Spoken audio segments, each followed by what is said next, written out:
जय श्री राधे कृष्ण। आप सभी का आपके अपने YouTube channel B K Mishra present में बहुत बहुत स्वागत है। आइए आज आप सब सुनेंगे श्री सत्यनारायण व्रत की कथा। जो भी भक्त प्रत्येक पूर्णिमा तिथि के दिन भगवान सत्यनारायण का पूजन करते हैं, कथा श्रवण करते हैं, इससे भगवान सत्यनारायण अति प्रसन्न होते हैं। कली काल में भगवान सत्यनारायण का पूजन जो कि बड़ा ही पुण्य फलदायी माना गया है, यह सभी प्रकार के पाप और ताप को नष्ट करने वाला है तथा इस दिन व्रत को धारण करके भगवान का पूजन करके कथा सुनते हैं, इससे भगवान सत्यनारायण अपने भक्तों के सभी प्रकार के दुख और कष्टों को दूर कर देते हैं तथा सुख और समृद्धि का आशीर्वाद प्रदान करते हैं। तो आइए सुनते हैं श्री सत्यनारायण व्रत की कथा। तो बोलिए प्रेम से श्री सत्यनारायण स्वामी की जय, भगवान विष्णु की जय, माता लक्ष्मी की जय, सर्वदेवी देवता की जय। श्री सत्यनारायण व्रत कथा पहला अध्याय।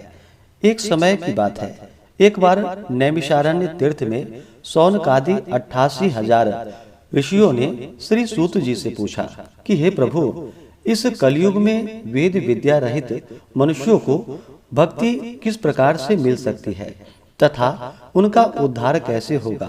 हे मुनि श्रेष्ठ, कोई ऐसा तप बतलाइए जिससे थोड़े समय में ही पुण्य मिल पाए और मनोवांछित फल भी मिल जाए। इस प्रकार की कथा सुनने की हम इच्छा रखते हैं। सर्व शास्त्रों के ज्ञाता श्री सूत जी बोले कि हे वैष्णवों में पूज्य, आप सभी ने प्राणियों के हित की बात पूछी है, इसलिए मैं एक ऐसे श्रेष्ठ व्रत को आप लोगों को बतलाऊंगा जिसे नारद जी ने लक्ष्मी नारायण जी से पूछा था और लक्ष्मीपति ने मुनि श्रेष्ठ नारद जी से कहा था। आप सब इसे ध्यान से सुनिए। एक समय की बात है, योगीराज नारद जी दूसरे के हित की इच्छा के लिए अनेकों लोकों में घूमते हुए मृत्यु लोक में आ पहुंचे। वहां उन्होंने अनेक योनियों में जन्मे प्रायः सभी मनुष्यों को अपने कर्मों द्वारा अनेकों दुखों से पीड़ित देखा। उनका दुख देखकर नारद जी सोचने लगे कि कैसा यत्न किया जाए जिसके करने से निश्चित रूप से मानव के दुखों का अंत हो जाए। इसी विचार पर मनन करते हुए वह विष्णु लोक में गए। वहां वह देवों के इष्ट नारायण की स्तुति करने लगे, जिनके हाथों में शंख, चक्र, गदा और पद्म थे, गले में वरमाला पहने हुए थे। उनकी स्तुति करते हुए नारद जी बोले कि हे भगवान, आप अत्यंत शक्ति से संपन्न हैं तथा वाणी भी आपको नहीं पा सकती। आपका आदि, मध्य तथा अंत नहीं है। निर्गुण स्वरूप सृष्टि के कारण भक्तों के दुखों को दूर करने वाले हैं। आपको नमस्कार है। नारद जी की स्तुति सुनकर विष्णु भगवान बोले कि हे मुनि श्रेष्ठ, आपके मन में क्या बात है, आप किस काम के लिए पधारे हैं, उसे निसंकोच होकर कहिए। इस पर नारद मुनि बोले कि मृत्यु लोक में अनेक योनियों में जन्मे मनुष्य अपने कर्मों के द्वारा अनेकों दुख से दुखी हो रहे हैं। हे नाथ, आप मुझ पर दया रखते हैं तो बतलाइए कि वो मनुष्य थोड़े प्रयास से ही अपने दुखों से कैसे छुटकारा पा सकते हैं। भगवान श्री हरि बोले कि हे नारद, मनुष्यों की भलाई के लिए तुमने बहुत ही अच्छी बात पूछी है, जिसके करने से मनुष्य मोह से छूट जाता है। वह बात मैं आपसे कहता हूँ, उसे सुनो। स्वर्ग लोक व मृत्यु लोक में दोनों में एक दुर्लभ उत्तम व्रत है जो पुण्य देने वाला है। आज प्रेमवश होकर मैं उसे आपसे कहता हूँ। श्री सत्यनारायण भगवान का यह व्रत अच्छी तरह विधान पूर्वक करके मनुष्य तुरंत ही यहाँ सुख भोग कर मरने पर मोक्ष को प्राप्त होता है। श्री हरि के वचन को सुनकर नारद जी बोले कि उस व्रत का फल क्या है और उसका क्या विधान है। यह व्रत किसने किया था, इस व्रत को किस दिन करना चाहिए, सभी कुछ विस्तार से बतलाइए। नारद जी की बात सुनकर भगवान श्री हरि बोले, दुख व शोक को दूर करने वाला यह सभी स्थानों पर विजय दिलाने वाला है। मानवों को भक्ति व श्रद्धा के साथ शाम के समय श्री सत्यनारायण की पूजा धर्म पारायण होकर ब्राह्मणों व बंधुओं के साथ करनी चाहिए। भक्ति भाव से ही नैवेद्य, केले का फल, घी, दूध और गेहूं का आटा सवाया ले। गेहूं के स्थान पर साठी का आटा लेकर शक्कर तथा गुड़ लेकर के वह सभी भक्ष्य योग्य पदार्थों को मिलाकर भगवान को भोग लगाए। ब्राह्मणों सहित बंधु बांधवों को भी भोजन कराए। उसके बाद स्वयं भोजन करे। भजन कीर्तन के साथ भगवान की भक्ति में लीन हो जाए। इस तरह से सत्यनारायण भगवान का यह व्रत करने पर मनुष्य की सारी इच्छाएं निश्चित रूप से पूरी होती है। इस कली काल अर्थात कलयुग में मृत्यु लोक में मोक्ष का यही एक सरल उपाय बताया गया है। इस प्रकार से श्री सत्यनारायण व्रत कथा में पहले अध्याय की कथा पूर्ण हुई। तो बोलिए प्रेम से श्री सत्यनारायण स्वामी की जय। दूसरे अध्याय की कथा। श्री सूत जी बोले कि हे ऋषियों, जिसने पहले समय में इस व्रत को किया था उसका इतिहास कहता हूँ, ध्यान से सुनो। सुंदर काशीपुरी नगरी में एक अत्यंत निर्धन ब्राह्मण रहता था। भूख प्यास से परेशान वह धरती पर घूमता रहता था। ब्राह्मणों से प्रेम करने वाले भगवान ने एक दिन ब्राह्मण का वेश धारण कर उसके पास जाकर पूछा कि हे विप्र, नित्य दुखी होकर तुम पृथ्वी पर क्यों घूमते हो? दीन ब्राह्मण बोला, मैं निर्धन हूँ, मैं भिक्षा के लिए धरती पर घूमता हूँ। हे भगवान, यदि आप इसका कोई उपाय जानते हो तो बतलाइए। वृद्ध ब्राह्मण कहते हैं कि सत्यनारायण भगवान मनोवांछित फल देने वाले हैं, इसलिए तुम उनका पूजन करो। इसे करने से मनुष्य सभी दुखों से मुक्त हो जाता है।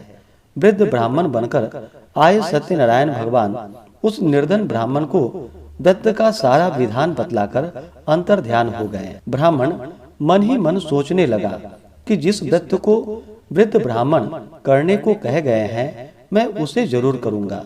यह निश्चय करने के बाद उसे रात में नींद नहीं आई। वह सवेरे उठकर सत्यनारायण भगवान के व्रत का निश्चय कर भिक्षा मांगने के लिए चला गया। उस दिन निर्धन ब्राह्मण को भिक्षा में बहुत सा धन प्राप्त हुआ, जिससे उसने बंधु बांधवों को साथ लेकर के श्री सत्यनारायण भगवान का व्रत संपन्न किया। भगवान सत्यनारायण का व्रत संपन्न करने के बाद वह निर्धन ब्राह्मण सभी दुखों से छूट गया और अनेक प्रकार की संपत्तियों से युक्त हो गया। उसी समय से वह ब्राह्मण हर माह इस व्रत को करने लगा। इस तरह से सत्यनारायण भगवान के व्रत को जो मनुष्य करेगा वह सभी प्रकार के पापों से छूटकर मोक्ष को प्राप्त होगा। जो मनुष्य इस व्रत को करेगा वह सभी दुखों से मुक्त हो जाएगा। श्री सूत जी बोले, इस तरह से नारद जी से नारायण जी का कहा हुआ श्री सत्यनारायण व्रत को मैंने तुमसे कहा है। हे विप्रो, मैं अब और क्या कहूँ? ऋषि बोले कि हे मुनिवर, संसार में उस विप्र से सुनकर और किस किस ने इस व्रत को किया, हम सब इस बात को सुनना चाहते हैं। इसके लिए हमारे मन में श्रद्धा का भाव है। श्री सूत जी बोले कि हे मुनियों, जिसने इस व्रत को किया है वह सब सुनो। एक समय वही विप्र धन व ऐश्वर्य के अनुसार अपने बंधु बांधवों के साथ इस व्रत को करने को तैयार हुआ। उसी समय एक लकड़ी बेचने वाला बूढ़ा आदमी आया और लकड़ियां बाहर रखकर अंदर ब्राह्मण के घर में गया। प्यास से दुखी वह लकड़हारा उसको व्रत करते हुए देखकर विप्र को नमस्कार कर पूछने लगा कि आप यह क्या कर रहे हैं तथा इसे करने से क्या फल मिलेगा, कृपा करके मुझे बतलाइए। ब्राह्मण ने कहा कि सब मनोकामनाओं को पूरा करने वाला यह सत्यनारायण भगवान का व्रत है। इनकी कृपा से ही मेरे घर में धन धान्य आदि की वृद्धि हुई है। विप्र से सत्यनारायण व्रत के बारे में जानकर लकड़हारा बहुत प्रसन्न हुआ और चरणामृत लेकर के वह प्रसाद खाने के बाद वह अपने घर गया। लकड़हारे ने अपने मन में संकल्प किया कि आज लकड़ी बेचने से जो धन मिलेगा उसी से श्री सत्यनारायण भगवान का उत्तम मैं व्रत करूंगा। मन में इस प्रकार विचार करते हुए वह आदमी सिर पर लकड़ियां रखकर उस नगर में बेचने गया जहाँ पर धनी लोग रहते थे। उस नगर में उसे अपनी लकड़ियों का दाम पहले से 4 गुना अधिक प्राप्त हुआ। बूढ़ा लकड़हारा प्रसन्नता के साथ दाम ले करके केले, शक्कर, घी, दूध, दही और गेहूं का आटा ले और सत्यनारायण भगवान के व्रत की अन्य सामग्रियां लेकर के अपने घर गया। वहां उसने अपने बंधु बांधवों को बुलाकर विधि विधान से सत्यनारायण भगवान का पूजन और व्रत किया। इस व्रत के प्रभाव से वह बूढ़ा लकड़हारा धन, पुत्र आदि से युक्त होकर संसार के समस्त सुख भोग अंतकाल में वैकुंठ धाम को चला गया। इस प्रकार से श्री सत्यनारायण व्रत कथा में दूसरे अध्याय की कथा पूर्ण हुई। तो बोलिए प्रेम से श्री सत्यनारायण स्वामी की जय। अब आइए सुनते हैं तीसरे अध्याय की कथा। श्री सूत जी बोले कि हे श्रेष्ठ मुनियों, अब आगे की कथा कहता हूँ। पहले समय में उल्का मुख नाम का एक बुद्धिमान राजा था। वह सत्य वक्ता और जितेंद्रिय था। प्रतिदिन दिव्य स्थानों पर जाता और निर्धनों को धन देकर उनके कष्ट दूर करता था। उसकी पत्नी कमल के समान मुख वाली तथा सती साध्वी थी। भद्रशिला नदी के तट पर उन दोनों ने श्री सत्यनारायण भगवान का व्रत किया। उसी समय साधु नाम का एक वैश्य आया। उसके पास व्यापार करने के लिए बहुत सा धन भी था। राजा को व्रत करते देखकर वह विनय के साथ पूछने लगा कि हे राजन, भक्ति भाव से पूर्ण होकर आप यह क्या कर रहे हैं? मैं सुनने की इच्छा रखता हूँ, तो आप मुझे बतलाइए। राजा बोला कि हे साधु, अपने बंधु बांधवों के साथ पुत्रादि की प्राप्ति के लिए एक महाशक्तिमान श्री सत्यनारायण भगवान का व्रत व पूजन कर रहा हूँ। राजा के वचन सुनकर साधु आदर से बोला कि हे राजन, मुझे इस व्रत का सारा विधान कहिए। आपके कथानुसार मैं भी इस व्रत को करूँगा। मेरी भी संतान नहीं है और इस व्रत को करने से निश्चित रूप से मुझे संतान की प्राप्ति होगी। राजा से व्रत का सारा विधान सुनकर व्यापार से निवृत्त हो वह अपने घर को चला गया। साधु वैश्य ने अपनी पत्नी को संतान देने वाले इस व्रत का वर्णन कह सुनाया और कहा कि जब मेरी संतान होगी तब मैं इस व्रत को करूंगा। साधु ने इस तरह के वचन अपनी पत्नी लीलावती से कहे। एक दिन लीलावती पति के साथ आनंदित हो सांसारिक धर्म में प्रवृत्त होकर सत्यनारायण भगवान की कृपा से गर्भवती हो गई। 10वें महीने में उसके गर्भ से एक सुंदर कन्या ने जन्म लिया। दिनों दिन वह ऐसे बढ़ने लगी जैसे कि शुक्ल पक्ष की चंद्रमा बढ़ता है। माता पिता ने अपनी कन्या का नाम कलावती रखा। एक दिन लीलावती ने मीठे शब्दों में अपने पति को याद दिलाया कि आपने सत्यनारायण भगवान के जिस व्रत को करने का संकल्प लिया था उसे करने का समय आ गया है। आप इस व्रत को करिए। साधु बोला कि हे प्रिय, इस व्रत को मैं उसके विवाह पर करूंगा। इस प्रकार अपनी पत्नी को आश्वासन देकर वह नगर को चला गया। कलावती पिता के घर में वृद्धि को प्राप्त हुई और दिनों दिन बढ़ने लगी। साधु ने एक बार नगर में अपनी कन्या को सखियों के साथ देखा तो तुरंत ही दूत को बुलाया और कहा कि मेरी कन्या के योग्य वर देख कर के आओ। साधु की बात सुनकर दूत कंचन नगर में पहुंचा और वहां देखभाल कर लड़की के सुयोग्य वणिक पुत्र को ले आया। सुयोग्य लड़के को देखकर साधु ने अपनी बंधु बांधवों को बुलाकर अपनी पुत्री का विवाह कर दिया। लेकिन दुर्भाग्य की बात यह थी कि उसने अभी भी सत्यनारायण भगवान का व्रत नहीं किया। इस पर श्री सत्यनारायण भगवान क्रोधित हो गए और श्राप दे दिया कि साधु को अत्यधिक दुख की प्राप्ति हो। अपने कार्य में कुशल साधु बनिया जमाई को लेकर समुद्र के पास स्थित होकर रत्नासारपुर नगर में गया। वहां जाकर दामाद ससुर दोनों मिलकर चंद्रकेतु राजा के नगर में व्यापार करने लगे। एक दिन भगवान सत्यनारायण की माया से एक चोर राजा का धन चुराकर भाग रहा था। उसने राजा के सिपाहियों को अपना पीछा करते देख चुराया हुआ धन वहां रख दिया जहां पर साधु अपने जमाई के साथ ठहरा हुआ था। राजा के सिपाहियों ने साधु वैश्य के पास राजा का धन पड़ा देखा तो वह ससुर जमाई दोनों को बांधकर प्रसन्नता के साथ राजा के पास ले गया और कहा कि उन दोनों चोरों को हम पकड़कर ले आए हैं, आप आगे की कार्यवाही कीजिए। राजा की आज्ञा से उन दोनों को कठिन कारावास में डाल दिया गया और उसका सारा धन भी उससे छीन लिया गया। श्री सत्यनारायण भगवान से श्राप से साधु की पत्नी भी बहुत दुखी हुई। घर में जो धन रखा था उसे चोर चुरा कर ले गए।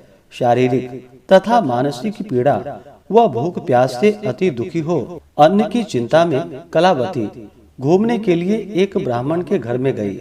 वहां उसने श्री सत्यनारायण भगवान का व्रत होते देखा, फिर कथा भी सुनी। वह प्रसाद ग्रहण कर रात को घर वापिस आई। माता ने कलावती से पूछा कि हे पुत्री, अब तक तुम कहाँ थी, तेरे मन में क्या है? कलावती ने अपनी माता से कहा कि हे माता, मैंने एक ब्राह्मण के घर में श्री सत्यनारायण भगवान का व्रत देखा है। कन्या के वचन सुन लीलावती भगवान के पूजन के लिए तैयार होने लगी। लीलावती ने परिवार व बंधुओं सहित सत्यनारायण भगवान का पूजन और व्रत किया और उनसे वर मांगा कि मेरे पति तथा जमाई शीघ्र घर आ जाएं। साथ ही यह भी प्रार्थना की कि हम सब का अपराध क्षमा करे। श्री सत्यनारायण भगवान इस व्रत से संतुष्ट हो गए और राजा चंद्रकेतु को सपने में दर्शन देकर कहा कि हे राजन, तुम उन दोनों वैश्यों को छोड़ दो और तुमने उनका जो धन लिया है उसे वापिस कर दो। अगर ऐसा नहीं किया तो मैं तुम्हारा धन, राज्य व संतान सभी को नष्ट कर दूंगा। राजा को यह सब कहकर वह अंतर ध्यान हो गए। प्रातः काल सभा में राजा ने अपना सपना सुनाया, फिर बोले कि वणिक पुत्रों को कैद से मुक्त कर सभा में ले आओ। दोनों ने आते ही राजा को प्रणाम किया। राजा मीठी वाणी में बोला कि हे महानुभावों, भाग्यवश ऐसा कठिन दुख तुम्हें प्राप्त हुआ है, लेकिन अब तुम्हें कोई भय नहीं है। ऐसा कहकर राजा ने उन दोनों को नए वस्त्राभूषण भी पहनाए और जितना धन लिया था उसका दोगुना धन वापिस कर दिया। दोनों वैश्य अपने घर को चल दिए। इस प्रकार से श्री सत्यनारायण व्रत कथा में तीसरे अध्याय की कथा पूर्ण हुई। तो बोलिए प्रेम से श्री सत्यनारायण स्वामी की जय। अब सुनते हैं चौथे अध्याय की कथा। श्री सूत जी बोले, वैश्य ने मंगलाचार कर अपनी यात्रा आरंभ की और अपने नगर की ओर चल पड़ा। उसके थोड़ी दूर जाने पर एक दंडी वेशधारी श्री सत्यनारायण ने उससे पूछा कि हे साधु, तेरी नाव में क्या है? अभिमानी वणिक हंसता हुआ बोला कि हे दंडी, आप क्यों पूछते हो? क्या धन लेने की इच्छा है? मेरी नाव में तो बेल व पत्ते भरे हुए हैं। वैश्य के कठोर वचन को सुनकर भगवान बोले कि तुम्हारा वचन सत्य हो। दंडी ऐसे वचन कहकर वहां से दूर चले गए। कुछ दूर जाकर समुद्र के किनारे बैठ गए। दंडी के जाने के बाद साधु वैश्य ने नित्य क्रिया के पश्चात नाव को ऊंची उठते हुए देखकर अचंभा माना और नाव में बेल पत्ते आदि देखकर वह मूर्छित होकर जमीन पर गिर पड़ा। मूर्छा खुलने पर वह अत्यंत शोक में डूब गया। तब उसका दामाद बोला कि आप शोक न मनाए, यह दंडी का श्राप है, इसलिए हमें उनकी शरण में जानी चाहिए, तभी हमारी मनोकामना पूरी होगी। दामाद की बात को सुनकर वह दंडी के पास पहुंचा और अत्यंत भक्ति भाव नमस्कार करके बोला कि मैंने आपसे जो जो असत्य वचन कहे थे उसके लिए मुझे क्षमा कीजिए। ऐसा कहकर महान शोकातुर हो वह रोने लगा। तब दंडी भगवान बोले कि हे वणिक पुत्र, मेरी आज्ञा से बार बार तुम्हें दुख प्राप्त हुआ है, तू मेरी पूजा से विमुख हुआ है। साधु बोला कि हे भगवान, आपकी माया से ब्रह्मा आदि देवता भी आपके रूप को नहीं जानते, तब मैं अज्ञानी कैसे जान सकता हूँ? आप प्रसन्न होइए। अब मैं सामर्थ्य के अनुसार आपकी पूजा करूंगा मेरी रक्षा करो और पहले के समान नौका में धन भर दो। साधु वैश्य के भक्ति पूर्वक वचन को सुनकर भगवान प्रसन्न हो गए और उसकी इच्छा अनुसार वरदान देकर अंतर ध्यान हो गए। ससुर जमाई जब नाव पर आए तो नाव धन से भरी हुई थी। फिर वही अपने अन्य साथियों के साथ सत्यनारायण भगवान का पूजन कर अपने नगर को चल दिया। जब नगर के नजदीक पहुँचे तो दूत को घर पर खबर करने के लिए भेज दिया। दूत साधु की पत्नी को प्रणाम कर कहता है कि मालिक अपने दामाद सहित नगर के निकट आ गए हैं। साधु की पत्नी लीलावती ने बड़े हर्ष के साथ सत्यनारायण भगवान का पूजन कर अपनी पुत्री कलावती से कहा कि मैं अपने पति के दर्शन को जाती हूँ, तू कार्य पूर्ण कर शीघ्र आ जाना। माता के ऐसे वचन को सुनकर कलावती जल्दी में प्रसाद छोड़कर अपने पति के पास चली गई। प्रसाद की अवज्ञा के कारण श्री सत्यनारायण भगवान रुष्ट हो गए और नाव सहित उसके पति को पानी में डुबो दिया। कलावती अपने पति को वहां न पाकर रोती हुई जमीन पर गिर गई। नौका को डूबा हुआ देख वह कन्या को रोता देख साधु दुखी होकर बोला कि हे प्रभु, मुझसे तथा मेरे परिवार से जो भूल हुई उसके लिए क्षमा करे। साधु के दीन वचन को सुनकर श्री सत्यनारायण भगवान प्रसन्न हुए और आकाशवाणी हुई कि हे साधु, तेरी कन्या मेरी प्रसाद को छोड़कर आई है, इसलिए उसका पति अदृश्य हो गया है। यदि वह घर जाकर प्रसाद खाकर लौटती है तो उसे उसका पति अवश्य प्राप्त होगा। ऐसी आकाशवाणी को सुनकर कलावती घर पहुंची और प्रसाद खाकर फिर आकर अपने पति के दर्शन करती है। इसके बाद साधु अपने बंधु बांधवों सहित श्री सत्यनारायण भगवान का विधि विधान से पूजन करता है। इस लोक का सुख भोग वह अंत में स्वर्ग को प्राप्त होता है। इस प्रकार से श्री सत्यनारायण व्रत कथा में चौथे अध्याय की कथा पूर्ण हुई। तो बोलिए प्रेम से श्री सत्यनारायण स्वामी की जय। अब सुनते हैं 5वें अध्याय की कथा। श्री सूत जी बोले कि हे ऋषियों, मैं और भी एक कथा सुनाता हूँ, उसे भी ध्यान पूर्वक सुनो। प्रजा पालन में लीन तुंगध्वज नाम का एक राजा था। उसने भी भगवान का प्रसाद त्याग कर बहुत ही दुख प्राप्त किया। एक बार वन में जाकर वन्य पशुओं को मारकर वह बड़ के पेड़ के नीचे आया। वहां उसने ग्वालों को भक्ति भाव से अपने बंधुओं सहित सत्यनारायण भगवान का पूजन करते देखा। अभिमानवश राजा ने उन्हें देखकर भी पूजा स्थान में नहीं गया और ना ही उसने भगवान को नमस्कार किया।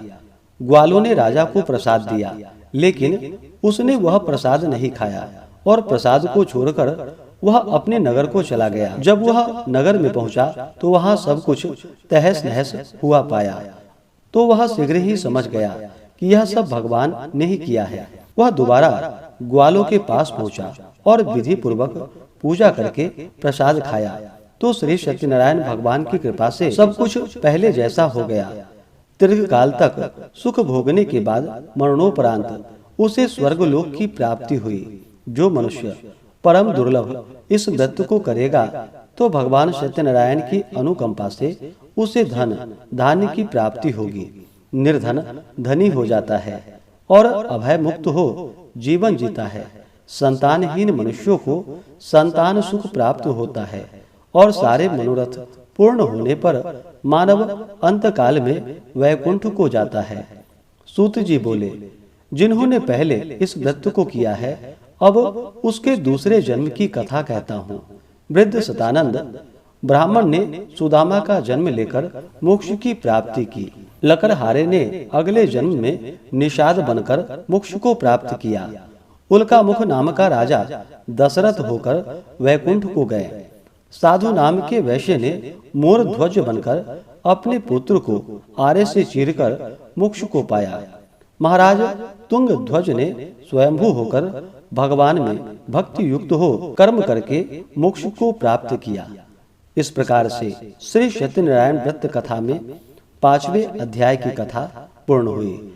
तो बोलिए प्रेम से श्री सत्यनारायण स्वामी की जय, भगवान विष्णु की जय, माता लक्ष्मी की जय, सर्व देवी देवता की जय। इसी प्रकार से जो भी भक्त सच्ची श्रद्धा के साथ, नियम और निष्ठा के साथ भगवान सत्यनारायण का पूजन करते हैं, व्रत रखते हैं, कथा श्रवण करते हैं, तो भगवान सत्यनारायण की कृपा से उनके सभी दुख व कष्ट दूर हो जाते हैं तथा सभी प्रकार के सुख और समृद्धि की प्राप्ति होती है। तो आशा करता हूँ कि यह कथा आपको अच्छा लगा हो। इसी प्रकार से ज्ञानवर्धक जानकारियाँ प्राप्त करते रहने के लिए, व्रत पूजा के बारे में जानने के लिए, कथा को सुनने के लिए चैनल पे अगर आप पहली बार आए हैं तो चैनल को लाल बटन दबा करके सब्सक्राइब करें, साथ में बेल आइकन घंटी को दबाएं ताकि आने वाली वीडियो का नोटिफिकेशन आपको समय से मिलता रहे।